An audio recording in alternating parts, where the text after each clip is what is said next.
mù hồ yang cho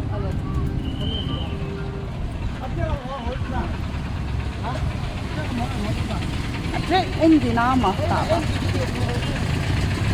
nâng phone cái gì đấy ít trek nó lạ rồi cái không đầu cái không đầu YouTube mà lạ rồi ngay YouTube mà cái gì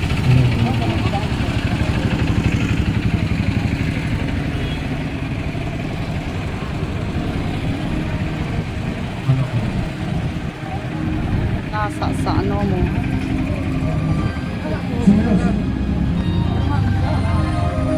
Kola kong dam kya ke langa kom din na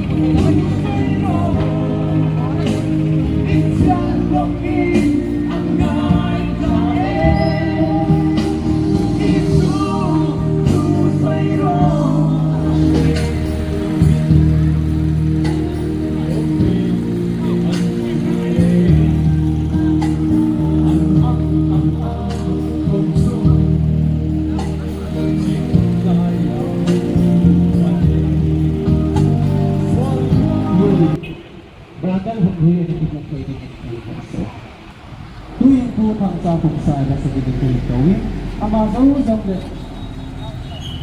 brother Henry ang tibukay ginagawin sa tuni ni Kwahid Chirayagi ipisiya road so tibuha niya tuni Zuri area inamipike ho imuto ay nati hanggang nahitya ito sina sila din kaya na rin kailawan ito mga hori na tuni atang pinagdi Hello, susu ko na ito yung